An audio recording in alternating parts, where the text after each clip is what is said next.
Hello everybody, welcome back to Newcastle Fans TV. This is the last word for Newcastle United 0, Leeds United 0. Yeah, we are back at Newcastle United versus Leeds United, and we're here with Carl Lee and Harry for the last words. Harry, it was an unchanged 11 by Eddie Howe. Chris Wood continued up front. I didn't have any real problems with that, considering we've got loads of games coming up. It's obviously Arsenal on Tuesday. I felt that team was good enough to beat Leeds United. I also felt it was good enough to beat Leeds United. I was slightly surprised there wasn't any changes, given we've got Arsenal coming up and given the tight schedule. But yeah, no problems with that 11 at all. I thought Maxi might have started, but obviously not. Obviously not. But Carl, Leeds made a couple of changes from the Man City defeat, and they had to. Let's be honest. Like so, Jack Harrison came back in from the cold. Let's be honest, he was on the bench and barely played against Manchester City.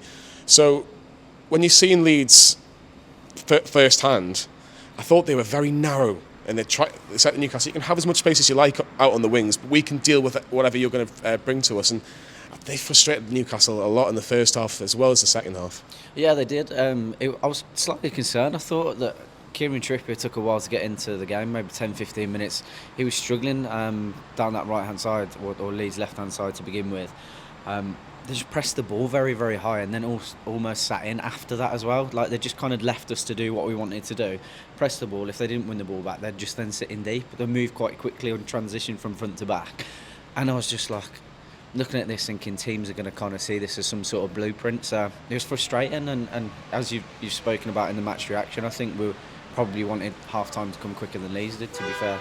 Yeah, in terms of chances, Leeds probably had the best chance in the first bit of the first half, a great strike. What was he called again, sorry? Gnonto, Wilfred Gnonto. We'll go with that. Great pronunciation by Harry, by Gnonto. It was just wide. Nico didn't barely move, which tells you he wasn't going to save it if it was on target. But Newcastle, in terms of their real chances, it was Fabian Schär with a header, which he probably should have done a lot better. He should have got it on target, and that was probably the best it came for Newcastle. I think Newcastle needed half-time, Lee. Yeah, you look at he's kind of that guy you were on about before. He seems to have that koala look. Do you know the lad that we've just signed? Similar kind of stature. Yeah, that chance in the first 5 minutes. Fabian Schär should have done a bit better. He was a free header. Botman had a chance as well, didn't he? And I think Miggy did at the edge of the box as well from a corner as well. But I think Dan Burn had one at the back post as well, didn't he? Yeah. I know you're going to talk about the second half, but is it more approach the half time? You could see, I know Leeds had that chance straight after half-time, and I'm jumping the gun a little bit, but Leeds parked the bus. They were happy to take a point tonight, and that shows how far. Shithouses. Again, it shows how far we've come in a year. That teams are coming to St James's Park now playing for a point. That was us 12 months ago. It was, and I've got no problem with Leeds doing that, I'll be honest. There'll be Leeds fans watching, tell us if that's what you thought as well. But like for me, I've got no issue with that. That Leeds needed. They looked at their fixtures and gone, Man City and Newcastle will do well to get a point, and they've got a point. And I'm going to be honest. I think they deserved the point. I think they defended extremely well. Especially walking out, we did exactly the same against Liverpool, arguably. To be fair, so like you say, we can't complain. I think I bumped into Matt as we were walking back. It used to be on the channel, and he literally said we literally did exactly the same thing to Leeds as what they did today. The only difference is John Joe Shelby scored a free kick and they didn't get a goal. But second half, there wasn't any changes straight away, Harry. But is that left-hand side now becoming a big issue? Because I just don't think... Did someone pull that up the other week? No, I think when you look at obviously it wasn't an issue against Leicester, but it seems to be more of an issue at home, Harry, where we just don't seem to be getting much joy out of that left-hand side. Do you think Eddie Howe just has to go, look, I'm going to have to drop either Joe Linton or Willock and put Maxi on from the start, because that does frighten a lot of defenders? Yeah, but then also at the same time, I quite like the threat of Maxi off the bench, but then today he didn't really do anything today, did he? What? He had one moment, really. That was about it. Exactly. Well, that's what I mean. So, Maxi definitely isn't necessarily the solution to everything, although it might improve things. I think the Willock and Joe Linton dynamic works well sometimes, doesn't work well all the time. But today, I thought they were both kind of average, really. Yeah, it is becoming a bit of an issue. But at the same time, Dan Burn, I think they just need to cross the ball in more. Like, how many times? Maybe it's not Dan Burn's fault. He's realistically properly a centre back, but we need to get more balls in the box, especially when Chris Wood's starting, because I don't remember him having a single aerial battle in the box today, not a single one, and Chris Wood barely had a sniff. Yeah. All Chris Wood really had was a little chance early on where he fluffed it when he was trying to square it to Willock, I think it was. But he's trying to make those runs in behind that Callum Wilson just can't do it. He's not fast enough, and we're not playing to his strengths. We're certainly not playing to his strengths, but you can't say, Carl, that Newcastle didn't put crosses in the box when he got substituted for Callum Wilson and for Alan Saint-Maximin. But Leeds had a really good chance where Nick Pope had to make a really, really good save as the Leeds attacker from cutting in from the right onto his left foot, and it's a fantastic save. If like sitting in the Gallagher, you've perfect view in terms of behind the shot. But Carl, we huffed and we puffed, but the two big chances both came to the same man, and that is Sean Longstaff. There'll be a lot of people giving him a lot of shit tonight, but all I'm gonna say, I wouldn't say he had a good game. All I'll say is at least he got into the positions. Yes, you've got to get those shots on target, but at least he's getting into the positions, because that's what people are asking him to do. Definitely. I mean, those two shots, on another day, arguably, he could have had 2 goals and 1 assist, because there was the chance at the end where he should have slotted it through to Callum Wilson, and he's decided to keep it at his feet at like 7 yards out. But I thought he broke up play really well, because, as I said, in the second half, Leeds looked dangerous on the break at times, and I genuinely thought he had a good game. He's going to be a scapegoat today, because he's had 2 really good opportunities to score and potentially an assist, and he hasn't taken them. But honestly, other than that, I thought he had a good game. I thought he passed the ball well. I thought he battled hard. I don't really think he put a foot wrong, and I'm not gonna blast him because he hasn't scored today. Like Harry said in the match reaction, we are not going to win every game. We're not. And I honestly thought Leeds would be more of a banana skin than Arsenal, so we'll see how that fares. But I thought he had a good game. I did. I want to get your view on this Sean Longstaff debate today, because I heard a lot of fans groan, and I think it's because he's had the 2 best chances. If that's Callum Wilson or Bruno Guimaraes or whoever, they're not going to get made of a scapegoat. But what do you think of his performance today, Lee? Do you think it was good enough today, or do you think because of those 2 missed chances, people will look at that and go, and he's got to score? I'm going to be polite and say he was poor. I'll keep it clean. It's a bit of a contrast to Carl. Because he's got to get them on target. He's lashed at them. He hasn't taken his time. And even when he's coming towards in the 90th minute and he's on the edge of the box, because it's already in the back of his mind, he's blasted those 2 over the ball. Hit it, because he's lost the confidence. He doesn't hit it when he's got more time to think about it. So it's indecisive decisions. If that's another player on the pitch, like a Bruno, I know we're comparing different levels, or even a Willock, expect Willock at least get one of those on target. It wasn't just Sean who was poor. Fabian Schär had a chance in that second half as well, where like Mylag got a touch to it. He should have done that. Joe Linton was piss poor on the left flank. He's an average winger, but he's phenomenal in centre midfield. And Sean Longstaff has had his best run of form, but you expect too many dips from it. And unfortunately, if Newcastle want to go on the dizzy heights and go for Champions League, Sean Longstaff won't be a Newcastle player in a couple of years. It's an interesting debate. I'm somewhere in the middle, if I'm honest. I don't think he was poor at all. I think he like I say, he got into those areas, and when you play with better players, it's a massive contrast when you play with not poor players, but players that are not at the same level. Like you look at 12 months ago, and the injuries he's had, and look where he's come back to. We all wrote him off, and this season and like you've said it a lot, Johnny, he's been unbelievably underrated this season. He'll play more because of John Joe's injury. Of course he will. But also I just want to make a point as well.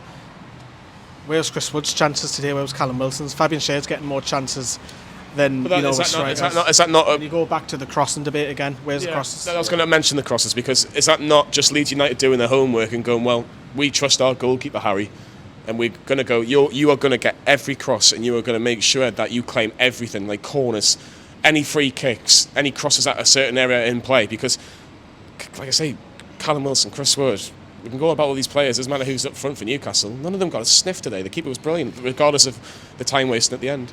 Yeah, the keeper was excellent, but we didn't test him. No. He was excellent at coming out and claiming the ball, but then you do something different. You stick it to the back post, you stick it to the front post to try and beat him. Jacob Murphy was brought on arguably too late. He's the only one that's going to want to get crosses into the box. There's no natural crossers there. No one's necessarily from the midfield is going to do that, because none of them really pick up wide positions apart from on the left, but they're not really crossers because they're both right-footed. Yeah, I don't know.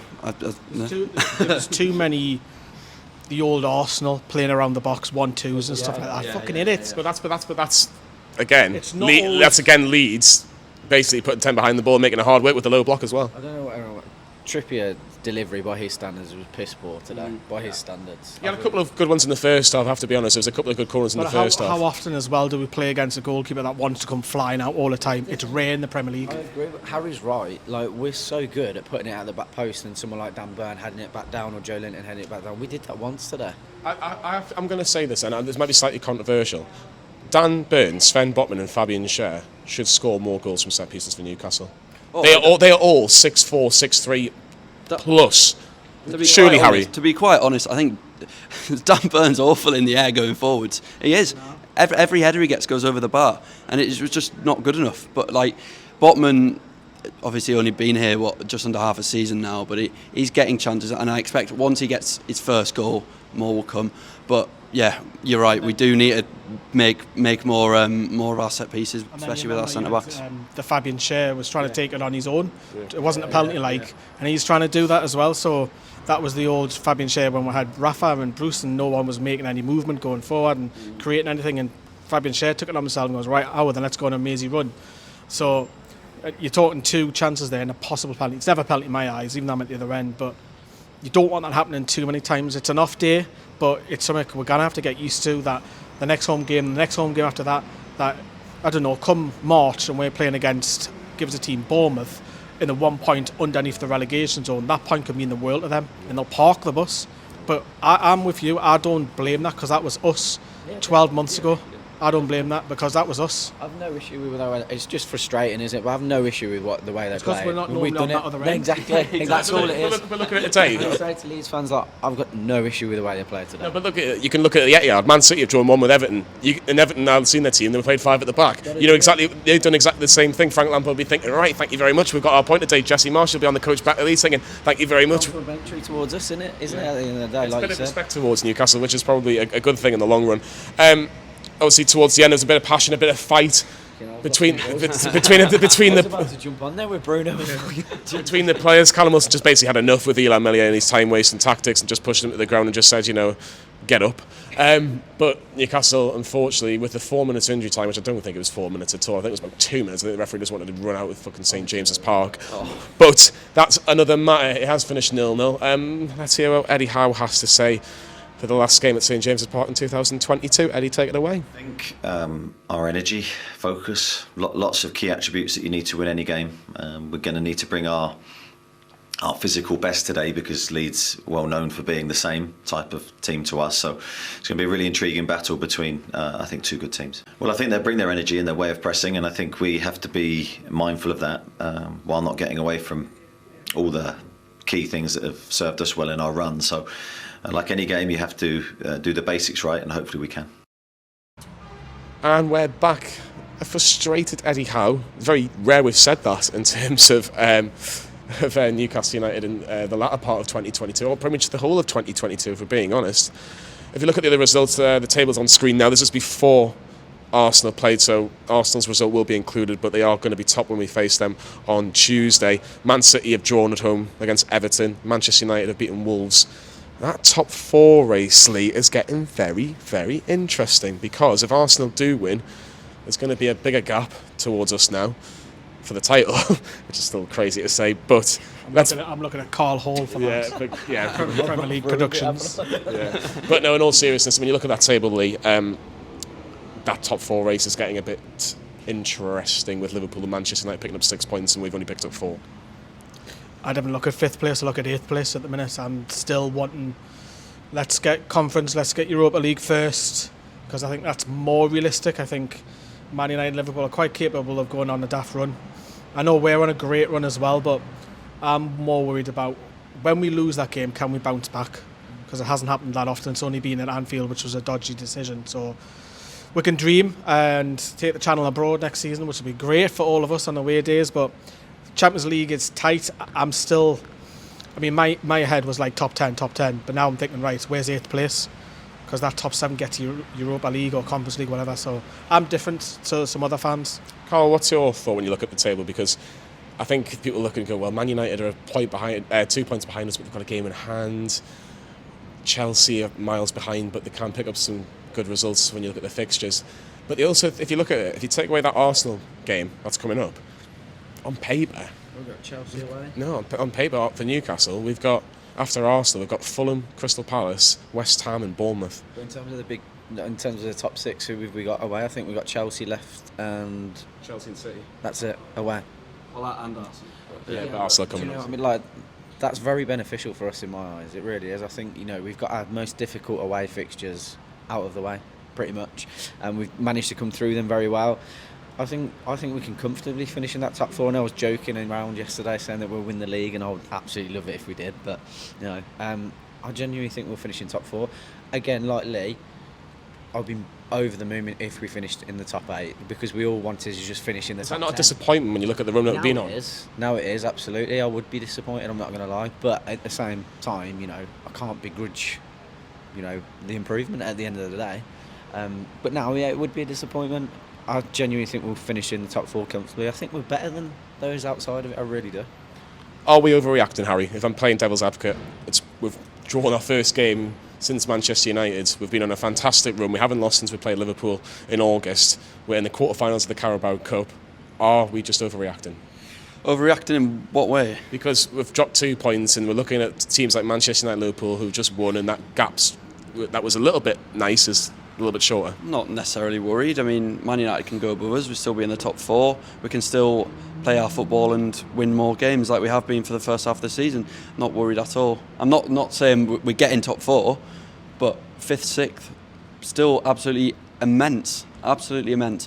So, yeah, I don't think we are overreacting. No, I think maybe a little bit. But, it's an excellent season. Whatever happens, provided that we don't finish 11th or lower. But yeah, there you go. Yeah, that just finally, Lee, transfers. The January transfer window is opening in about, well, it'll probably be open by the time this video goes. That'll be very, very close to being open. Let's just say, for argument's sake, Happy New Year. The transfer window's open. Do Newcastle need to buy players, and if they do, what position and where?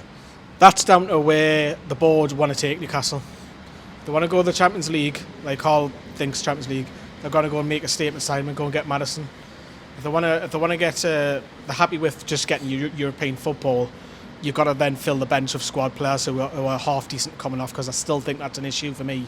Jacob Murphy, Sean to some extent, it wouldn't normally start if John Joe and everyone else is fit. Chris Wood, Manquillo, these aren't Matt Ritchie, these aren't your next level game changers. So if you want Europa League, I think they've got to look at squad. But if they want to go in Champions League, they've got to make another statement. If that means Joe Linton has to sit on the bench for a couple of games, or Joe Willock has to, or Bruno has to sit one out because of the sign of Maddison, that's what squad game's all about. It'll be very, very interesting to get your thoughts on today's game. Who was your man of the match for? Newcastle United 0, Leeds United 0. And again, it's Arsenal. They will be doing that long drive to London, and he'll give you the best reaction from the Emirates as Newcastle try and maintain their unbeaten run since August. A big thanks to all our subscribers and everybody that watches Newcastle Fans TV for a fantastic 2022. It's been absolutely brilliant. We've really enjoyed it. We're going to continue it in 2023. Just a final note, just everybody from Newcastle Fans TV would like to send our condolences to the family of Pete Graves, who unfortunately lost his sister yesterday. So really, really sad news on the eve of 2023. But again, all our condolences and our best wishes to the family of Pete. So give him some support in the comments below. From St James's Park, we'll see you all very, very soon.